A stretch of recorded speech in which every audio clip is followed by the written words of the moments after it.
नमस्कार प्रिय भक्तों, आप सभी को माघ संकटी चतुर्दशी की हार्दिक शुभकामनाएं। आज सुनिए संकट तिल चौथ व्रत कथा। माघ संकट चतुर्थी महिलाओं के लिए बेहद खास होता है। इस दिन महिलाएं अपने पुत्र की लंबी आयु और अच्छे स्वास्थ्य के लिए तिल चौथ का व्रत रखती हैं। संकट चौथ के दिन भगवान गणेश के साथ संकटा माता की पूजा भी की जाती है। भगवान गणेश और संकटा माता हमारे पुत्र पर आने वाली हर संकटों को हर लेते हैं। संकट चौथ के दिन महिलाएं निर्जला व्रत रखती हैं तथा संध्या के समय भगवान गणेश और संकटा माता की पूजा करके और चंद्र उदय होने पर चंद्रदेव को अर्घ देकर अपना व्रत खोलती हैं। जितना ही माघ संकटी चतुर्थी के दिन व्रत रखना जरूरी है, उतना ही इस कथा को सुनना भी बेहद जरूरी होता है। इस कथा को न सुनने से आपका व्रत अधूरा माना जाता है। तो चलिए इस कथा को हम प्रसन्नचित मन से सुनते हैं। प्रेम से बोलिए श्री गणेश भगवान की जय, संकटा माता की जय। एक गांव में देवरानी जेठानी रहा करती थी। जेठानी अमीर थी और देवरानी गरीब थी। देवरानी गणेश जी की सच्ची भक्त थी। देवरानी का पति जंगल से लकड़ियां काट कर लाता और उन सभी लकड़ियों को ले जाकर शहर में बेच आता। वह आदमी अक्सर बीमार रहा करता था। देवरानी जेठानी के घर का सारा काम करती और बदले में जेठानी अपनी देवरानी को बचा हुआ बासी रात का खाना दे देती। साथ ही साथ उसके पास जो भी पुराने फटे कपड़े रहते उसे भी दे देती। इसी तरह देवरानी का परिवार चलता रहा। माघ महीने में देवरानी ने तिल चौथ का व्रत किया। 5 आने का तिल और गुड़ लाकर तिल के लड्डू बनाए। पूजा करके तिल चौथ की कथा सुनी और तिल कुटा किसी बर्तन में रख दिया और सोचा कि चाँद उगने पर पहले तिल कुटा और उसके बाद कुछ खाएगी। कथा सुनकर वह जेठानी के यहाँ चली गई। खाना बनाकर जेठानी के बच्चों से खाना खाने को कहा तो बच्चे बोले कि माँ ने व्रत किया है और माँ भूखी है। जब माँ खाना खाएगी हम भी तभी खाएंगे। उसके बाद जेठ से खाना खाने को कहा तो जेठ जी बोले मैं अकेला खाना नहीं खाऊंगा। जब चाँद निकलेगा तब सभी खाना खा लेंगे। जेठानी ने अपनी देवरानी से कहा आज तो किसी ने भी खाना नहीं खाया, तुम्हें कैसे दे दूं? तुम सुबह सवेरे ही बचा हुआ खाना लेकर जाना। देवरानी के घर पर पति और बच्चे आस लगाकर बैठे थे कि आज तो त्योहार है, इसलिए कुछ पकवान खाने को मिलेगा। परंतु जब बच्चों को पता चला कि आज तो रोटी भी नहीं मिलेगी तो बच्चे रोने लगे। उसके पति को भी बहुत गुस्सा आया। कहने लगा सारा दिन काम करके भी 2 रोटी नहीं ला सकती तो काम क्यों करती हो? पति ने गुस्से में आकर पत्नी को कपड़े धोने वाले धोने से मारा। धोना हाथ से छूट गया तो पाटे से मारा। वह बेचारी गणेश जी को याद करती हुई रोते रोते पानी पीकर सो गई। उसी दिन गणेश जी देवरानी के सपने में आए और कहने लगे धूने मारे पाटे मारे, सो रही या जाग रही? वह बोली कुछ सो रही हूँ कुछ जाग रही हूँ। तब गणेश जी बोले, मुझे बहुत जोर से भूख लगी है, कुछ खाने को दे। देवरानी बोली, क्या दूं? मेरे घर में तो अन्न का एक दाना भी नहीं है। जेठानी बचा खुचा खाना देती थी, लेकिन आज वह भी नहीं मिला। पूजा का बचा हुआ तिलकुटा छीने में पड़ा है, वही खा लो। तिलकुटा खाने के बाद गणेश जी बोले, धवनी पाटे मारी, निमटाई लगी। कहाँ निमटे? वह बोली, जहाँ इच्छा हो वहाँ निपट लो। उसके बाद गणेश जी भगवान बच्चे की आवाज में बोले, अब कहाँ पुर छुओ। नींद में मग्न देवरानी को बहुत गुस्सा आया कि कब से तंग किए जा रहा है। वह बोली, मेरे सर पर पोंछ लो। और कहाँ पोंछोगे? जब सुबह हुई देवरानी उठी तो वह देखकर हैरान रह गई। पूरा घर हीरे मोती जवाहरात से भरा हुआ था। सिर पर जहाँ विनायक जी ने अपने हाथ पोंछ कर गए थे, वहाँ हीरे के टीके की बिंदी जगमगा रहे थे। उसी दिन देवरानी जेठानी के यहाँ काम करने नहीं गई, बड़ी देर तक राह देखने लगी। बाद में जेठानी ने अपने बच्चों को देवरानी को बुलाने को भेजा। जेठानी ने सोचा कल खाना नहीं दिया, इसलिए शायद देवरानी को बुरा लग गया होगा।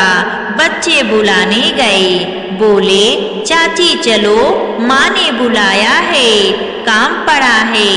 देवरानी ने जवाब दिया, अब उसकी मुझे जरूरत नहीं है, मेरे घर में भी सब कुछ भरा पड़ा है। गणेश जी के आशीर्वाद से बच्चों ने घर जाकर माँ को बताया कि चाची के घर पर पूरा हीरा मोती और जवाहरात भरे हुए हैं। जेठानी दौड़ती हुई देवरानी के पास आई और पूछा कि यह सब कैसे हुआ।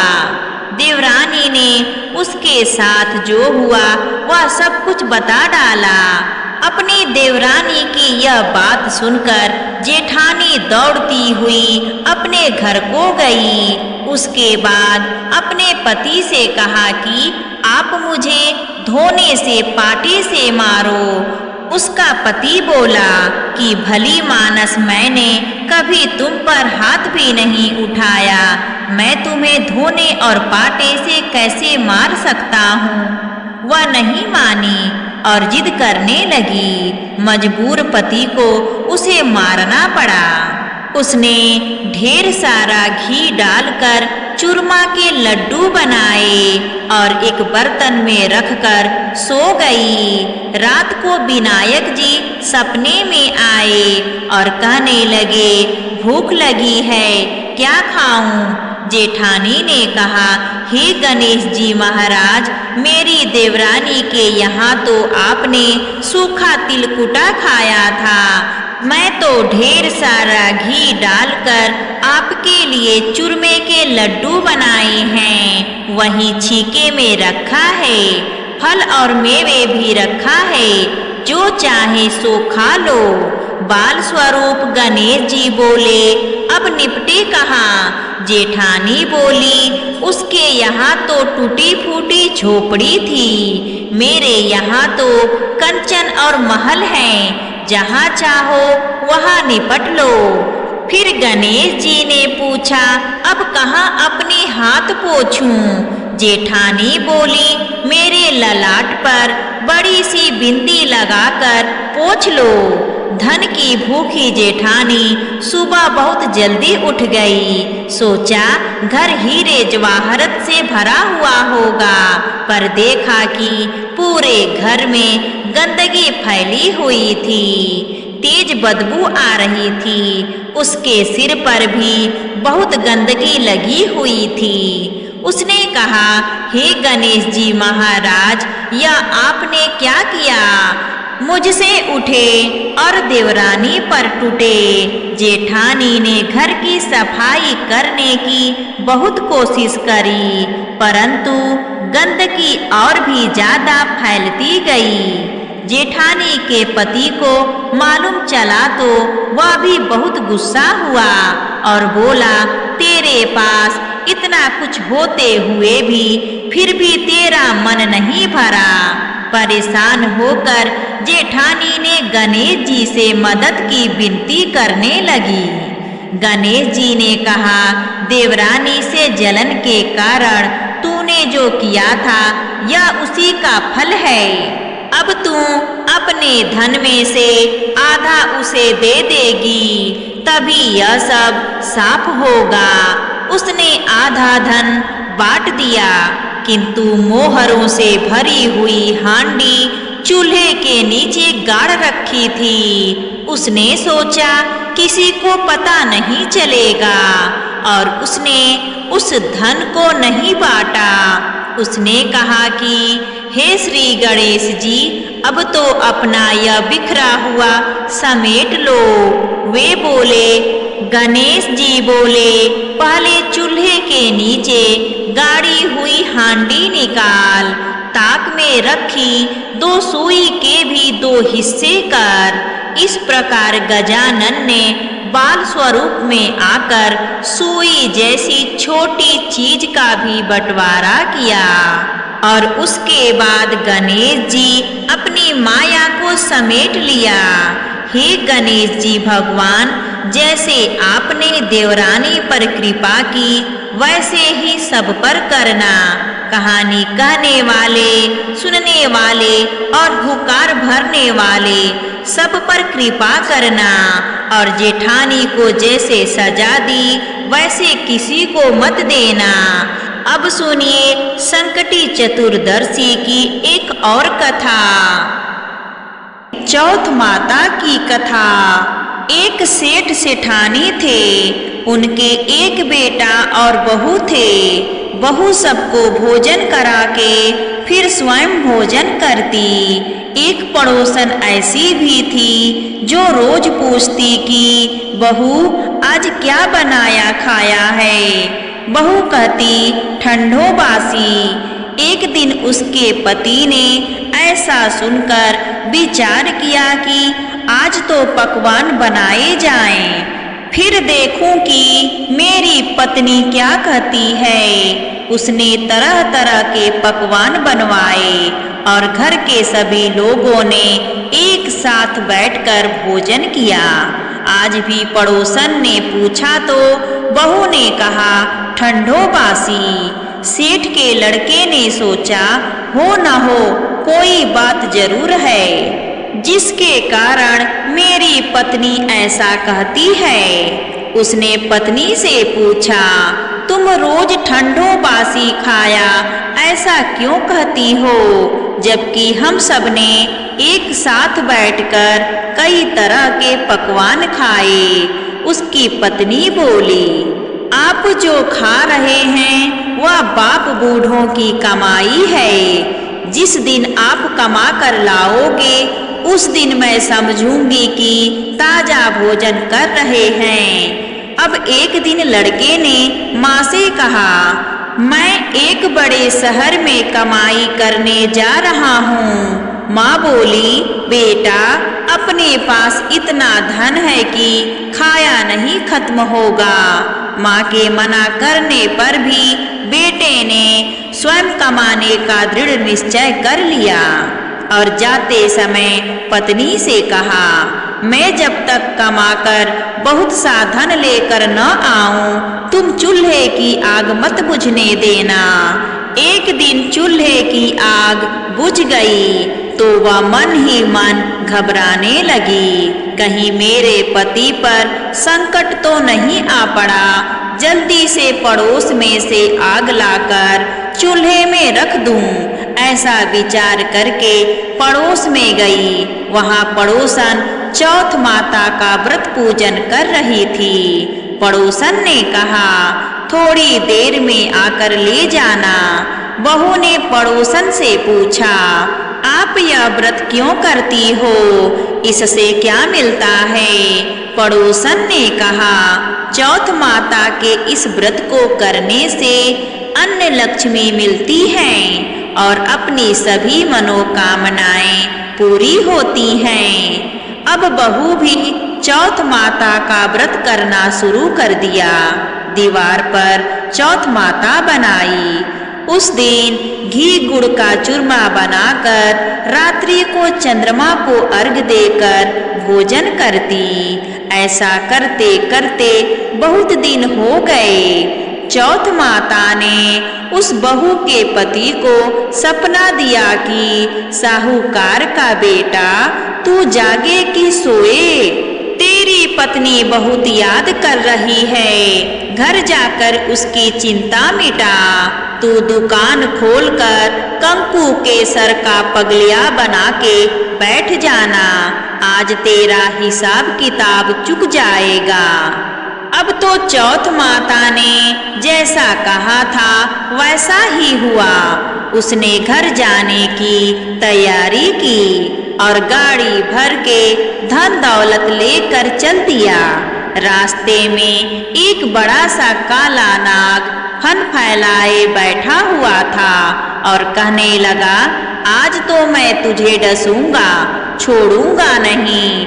आज तेरी आयु पूरी हो गई है। सेठ ने लड़के से कहा, आज चौथ माता ने मुझे सपना दिया है तो मैं अपने पत्नी से मिलने घर जा रहा हूँ। वहाँ मेरी पत्नी बहुत चिंता कर रही है। मैं उससे मिलकर जरूर आऊँगा, तब तुम मुझे डस लेना।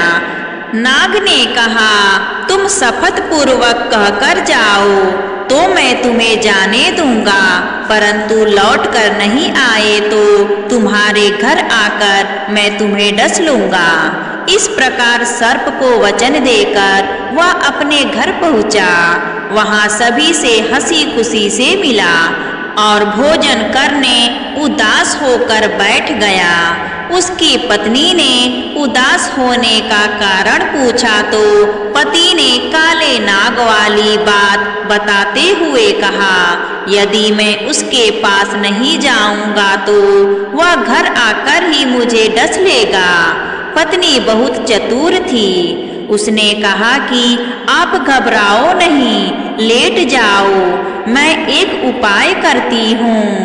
पत्नी ने कमरे की 7 पेढ़ी धोई। पहली पेढ़ी पर रेत, दूसरी पर इत्र, तीसरी पर गुलाल फूल, चौथी पर कंकु केसर, 5वीं पर लड्डू पेड़ा, 6वीं पर गादी गलीचा और 7वीं पेढ़ी पर दूध का कटोरा भरकर रख दिए। इस प्रकार वह 7वीं पेढ़ी सजाकर बैठ गई। आधी रात होते ही नाग आकर पेढ़ी चढ़ने लगा। पहली पेढ़ी पर रेत में लौट गया और कहने लगा कि सेठ की बहू ने आराम तो बहुत दिया, पर वचनों से बदकर आया हूँ, सो डसूंगा अवश्य ही। इसी प्रकार 7 पेढ़ियों पर नाग आराम करता हुआ और कहता हुआ कि डसूंगा जरूर। कमरे में जाने ही वाला था कि चौथ माता ने विचार किया कि मैं इसे नहीं बचाऊंगी तो संसार में धर्म कर्म और व्रत पूजन को कौन मानेगा। अब तो गणेश जी, चंद्रमा जी और चौथ माता ने उसे बचाने का विचार किया। चंद्रमा जी ने उजाला किया, चौथ माता ढाल बनी और गणेश जी ने तलवार लेकर नाग को मार दिया और ढाल से ढक दिया। अब बहू भी थकी हारी सो गई। दिन उगा तो लोग बेटे से मिलने आए, परंतु बेटा बहू तो उठे ही नहीं थे। बहुत देर हो गई तो माँ उन्हें उठाने गई। माँ ने 7 पेढ़ियों पर जो कुछ देखा तो बहुत घबरा गई और बेटा बहू को आवाज लगाई। बेटा बहू उठे तो देखा कि एक ढाल तलवार पर वहां पड़ी है। अब ढाल उठाई तो वही काला नाग मरा हुआ पड़ा था। बेटा बहू ने सोचा कि आज तो धर्म कर्म ही आड़े आए हैं, जो भगवान गणेश जी और चौथ माता ने अपनी रक्षा की है। हे चौथ माता, आपने जैसे सेठ के बेटे बहू की रक्षा की, वैसे सबकी करना। प्रेम से बोलिए चौथ माता की जय।